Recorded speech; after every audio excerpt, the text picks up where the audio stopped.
নমস্কার, কলকাতা টিভি ডিজিটালে আপনাদের স্বাগত। আমি রোমিত বন্দ্যোপাধ্যায়। আজকে যে বিষয় নিয়ে আপনারা কথা বলবো তা হলো আই ডোনেশন।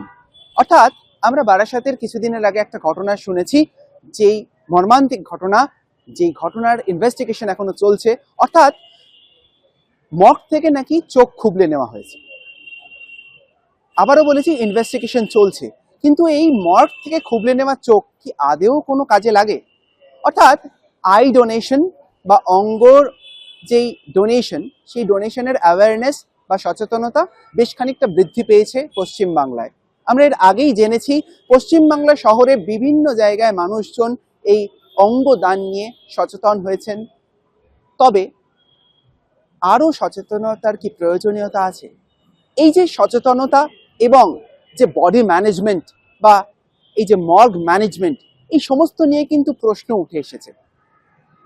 তা আদবেও কি কি প্রোটোকলস আছে, কি কি প্রোটোকল মেনে এই আই ডোনেশন করা উচিত, বা কারা এই আই ডোনেশন করতে পারেন, বা এই আই ডোনেশন যদি এই মর্গ থেকে কোনোভাবে চোখ খুবলে নেওয়া হয়, সেই খুবলে নেওয়া চোখে কি আদেও অন্য কেউ দৃষ্টি পাওয়া সম্ভব? এই সমস্ত প্রশ্ন নিয়ে আজ আমরা এসছি আপনাদের কাছে, এবং সেই প্রশ্নেরই উত্তর কিছুটা দেবেন আমাদের চিকিৎসক আজকে যিনি আমাদের সঙ্গে রয়েছেন। আসুন শুনে নিই। আই ডোনেশন মানে চোখদান মহাকল্যাণ।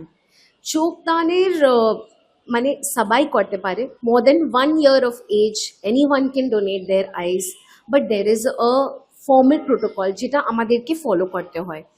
চোখদান করার টাইমে আগে ফ্যামিলিটাকে জানানো হয় যে এই আমরা কিভাবে এটাকে নেব, আমরা একটা জিনিস ওর বদলে বসাবো, অ্যান্ড মানে কোনো ডিসফিগারমেন্ট কিছু হবে না। এই জিনিসটাকে আমরা খুব ভালো করে ফ্যামিলিটাকে বলে দিই, be it at home or in the hospital. We have a whole team of the cornea people who reach at the place of the incidents, in the hospital or at home, and we take care of the whole donation process.